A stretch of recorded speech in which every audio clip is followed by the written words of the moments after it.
കോഴിക്കോട് നിന്ന് താമരശ്ശേരി ചുരം വഴി വയനാട്ടിലേക്ക് പോകാമെന്ന് വിചാരിച്ചാൽ താമരശ്ശേരി ചുരത്തിൽ മണ്ണിടിച്ചിലാണ്. ചുരത്തിലെ ഗതാഗത നിരോധനം തുടരുകയാണ്. റോഡിലേക്ക് ഇടിഞ്ഞു വീണ കൂറ്റൻ പാറകളും മണ്ണും നീക്കുന്ന ദൗത്യം തുടരുകയാണ്.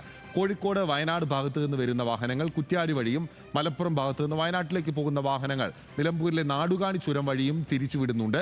സുരക്ഷാ പ്രശ്നങ്ങളില്ല എന്ന് ഉറപ്പ് വരുത്തിയതിനു ശേഷം ഗതാഗതം പുനഃസ്ഥാപിക്കുമെന്നാണ് T Siddique MLA, Kalpetta MLA പറയുന്നത്. ഫോറസ്റ്റ് ഉദ്യോഗസ്ഥന്മാർ ഇന്നലെ റേഞ്ച് ഓഫീസർ ശ്രീ ആഷിഫിന്റെ നേതൃത്വത്തിലുള്ള ടീം ഇന്നലെ മേലെ കയറിയിരുന്നു.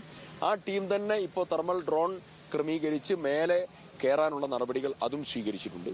അത് എൻലാർജ് ചെയ്ത് പരിശോധിക്കാനുള്ള ക്രമീകരണം അതും സ്വീകരിച്ചിട്ടുണ്ട്. നാഷണൽ ഹൈവേ ഉദ്യോഗസ്ഥന്മാരോട് ഇതിന്റെ സുരക്ഷാ നടപടികൾ ഗൗരവമായി പരിശോധനയ്ക്ക് വിധേയമാക്കണം എന്നുള്ളത് ആവശ്യപ്പെട്ടിട്ടുണ്ട്. ആ ടീമും ഇന്ന് വരും. എവിടെയെങ്കിലും വൾണറബിളായി ഫ്രജൈലായി കിടക്കുന്നുണ്ടോ, ദുർബലമായി കിടക്കുന്നുണ്ടോ, ആ ഏരിയ പരിശോധനയ്ക്ക് വിധേയമാക്കണം. ഈ ഇടിയൽ ഗൗരവമായിട്ടുള്ള ഒരു സിഗ്നലായി എടുത്ത് പൂർണ്ണമായിട്ടുള്ള പരിശോധനയ്ക്ക് വിധേയമാക്കണം എന്നുള്ളത് ആവശ്യപ്പെട്ടിട്ടുണ്ട്. അതിന് ടീമും വരും. തെർമൽ ഡ്രോണിൽ വിള്ളലുകളൊന്നും കണ്ടെത്താനായില്ലെന്ന് വയനാട് ജില്ലാ കളക്ടർ DR മേഘശ്രീയും പറഞ്ഞു. പ്രാഥമിക റിപ്പോർട്ട് കിട്ടിയതിനു ശേഷം ആവശ്യമെങ്കിൽ വിദഗ്ധ സമിതിയെ ഉപയോഗിച്ച് ബലപരിശോധന നടത്തുമെന്നും ജില്ലാ കളക്ടർ. ഇത് ക്ലിയർ ചെയ്യാം. പിന്നെ അതുപോലെ തന്നെ soil conservation officer, geologist, Hazard എന്ന ലിസ്റ്റും പിന്നെ ഫയറിന്റെ ആൾക്കാരും മോള് വരെ പോകുന്നുണ്ട്. ഡ്രോണിലെ നമ്മൾ പരിശോധിക്കുമ്പോൾ വലിയ പ്രശ്നങ്ങളൊന്നുമില്ല എന്താണ് നമുക്ക് മനസ്സിലാക്കാൻ സാധിച്ചതും. എന്തായാലും they will be going up. ഒന്നും കൂടി ഒന്ന് നോക്കിയിട്ട് സെക്യൂരിറ്റി ഒന്ന് ഉറപ്പ് വരുത്തിയിട്ട് നമുക്ക് പുനഃസ്ഥാപിക്കാം. പ്രോബ്ലി ബൈ ആഫ്റ്റർനൂൺ നമുക്ക് ക്ലിയർ ചെയ്യാൻ സാധിക്കൂ എന്ന പ്രതീക്ഷയിലാണെന്നുള്ളത്. വിവരങ്ങളുമായി ലിനറ്റ് വർഗീസാണ് നമുക്കൊപ്പം തത്സമയം ആ സ്ഥലത്ത് നിന്ന്, ആ സ്പോട്ടിൽ നിന്ന് ചേരുന്നത്. ലിനറ്റ്, ഈ ബലപരിശോധന അല്ലെങ്കിൽ ഈ പാറകൾ നീക്കുന്നതിനുള്ള ശ്രമങ്ങളാണല്ലോ ജിയോളജി വകുപ്പിന്റെ നേതൃത്വത്തിൽ ഉൾപ്പെടെ അവിടെ നടക്കുന്നത്. ഈ പാറകൾ നീക്കുന്നതിന് ഏതെങ്കിലും തരത്തിലുള്ള തടസ്സമുണ്ടോ? കാരണം ഒരു മണ്ണിടിച്ചിലുണ്ടായി, പാറകൾ വലിയ ശക്തമായി മുകളിൽ നിന്ന് താഴേക്ക് പതിച്ചു.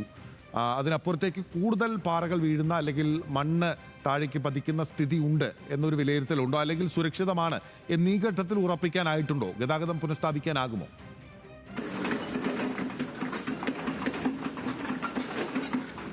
നിലവിൽ ഇപ്പോൾ ഇവിടെ പാറകൾ പൊട്ടിച്ചു മാറ്റാനുള്ള നീക്കങ്ങളാണ് നമുക്ക് നോക്കിയാൽ മനസ്സിലാകും.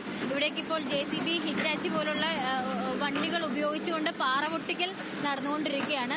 നിലവിൽ ഇപ്പോൾ ഫോറസ്റ്റും അതോടൊപ്പം തന്നെ ഫയർഫോഴ്സ് ഉദ്യോഗസ്ഥരും ഈ ഒരു പ്രഭവ സ്ഥാനത്ത്, ഈ മണ്ണിടിച്ചിലുണ്ടായ പ്രഭവ സ്ഥാനത്ത് കയറി വിള്ളലുകൾ ഉണ്ടോ എന്ന് നോക്കിയിരുന്നു. അവരുടെ പരിശോധന നടത്തിയിരുന്നു.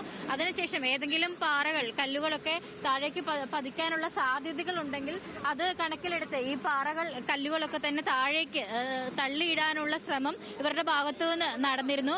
പ്രത്യേകിച്ച് എടുത്തു പറയേണ്ടത്, ഈ ഒരു പരിശോധനയ്ക്ക് ശേഷമായിരിക്കും മറ്റു നടപടികളൊക്കെ തന്നെ ആരംഭിക്കുക.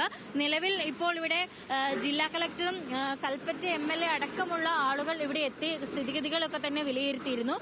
നിലവിൽ ഇവിടെയുള്ള വലിയ പാറക്കല്ലുകളൊക്കെ തന്നെ പൊട്ടിച്ച് ഇവിടെ നിന്ന് മാറ്റാനുള്ള ശ്രമം ആരംഭിച്ചു കഴിഞ്ഞിരിക്കുന്നു. വലിയ പാറക്കല്ലുകളാണ് ഈ ഒരു ചുരം വ്യൂ പോയിന്റിലേക്ക് ഇന്നലെ രാത്രി 7 മണിയോടുകൂടെ പതിച്ച് ഗതാഗതം ഒക്കെ തന്നെ സ്തംഭിച്ച അവസ്ഥയായിരുന്നു. പിന്നീട് ആണ് ഇത്തരത്തിൽ പാറക്കല്ലുകൾ ഒരു സൈഡിലെ മാറ്റിക്കൊണ്ട് കുടുങ്ങിക്കിടന്ന ആളുകളെയൊക്കെ തന്നെ പുറത്തേക്ക് എത്തിച്ചത്. അതിനുശേഷമാണ് വീണ്ടും ഈ ചുരത്തിൽ യാത്ര പാടില്ല എന്നുള്ള നിർദ്ദേശം ജില്ലാ കളക്ടർ അടക്കമുള്ളവർ അറിയിച്ചിട്ടുണ്ട്. ഇതിനകത്ത് എടുത്തു പറയേണ്ട കാര്യം, നിലവിൽ ഇപ്പോഴും ഇത്തരത്തിലുള്ള പ്രശ്നങ്ങൾ തുടർന്നുകൊണ്ടിരിക്കുകയാണ്. ഈ ഒരു വിള്ളൽ ഇല്ല എങ്കിൽ പോലും മണ്ണ് ഇടിയാനുള്ള സാധ്യതകളുണ്ട്. അതോടൊപ്പം തന്നെ കല്ലുകൾ താഴേക്ക് പതിക്കാനുള്ള സാധ്യതകളുണ്ട്. ജർക്കിംഗ് ഉള്ളതിനാൽ തന്നെ വളരെയേറെ ശ്രദ്ധിച്ച് മാത്രമേ ഇത്തരത്തിലുള്ള പ്രവർത്തനങ്ങൾ നടത്താൻ പറ്റൂ എന്നാണ് അറിയിച്ചിരിക്കുന്നത്. അതോടൊപ്പം തന്നെ എടുത്തു പറയേണ്ടത്, നിലവിൽ ഇവിടെയുള്ള വലിയ കല്ലുകൾ മാറ്റി പൊട്ടിച്ച് ഇവിടെ നിന്ന് ലോറിയിൽ നിന്ന് കൊണ്ടുപോയി മാറ്റാനുള്ള ശ്രമങ്ങളാണ് ആരംഭിച്ചിരിക്കുന്നത്. അതോടൊപ്പം ജിയോളജി വകുപ്പിൻ്റെതും മറ്റ് ഏജൻസികളും ഒക്കെ തന്നെ ഈ ഒരു പ്രഭവ സ്ഥലത്തെത്തി പരിശോധന നടത്തിക്കൊണ്ടിരിക്കുകയാണ്. പ്രത്യേകിച്ച് ഡ്രോൺ പരിശോധന നടത്തിയിരുന്നു. ഫോറസ്റ്റ് ഉദ്യോഗസ്ഥരാണ് ഇത്തരത്തിലുള്ള ഡ്രോൺ പരിശോധനയ്ക്ക് നേതൃത്വം നൽകിയിരുന്നത്.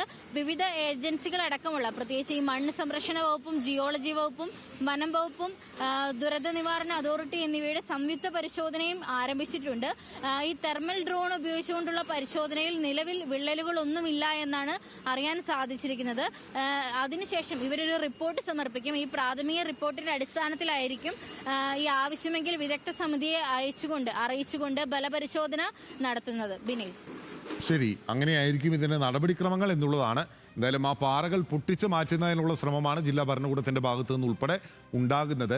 വയനാട്ടുകാരാകെ ഒറ്റപ്പെട്ട് നിൽക്കുന്ന ഒരു സ്ഥിതിയുണ്ട്. കുറ്റ്യാടി ചുരം വഴിയും നാടുകാണി ചുരം വഴിയും ഈ ഗതാഗതം ഇങ്ങനെ വഴിതിരിച്ച് വിട്ടിട്ടുണ്ടെങ്കിലും വലിയ ബ്ലോക്കാണ് അവിടെയെല്ലാം അനുഭവപ്പെടുന്നത്.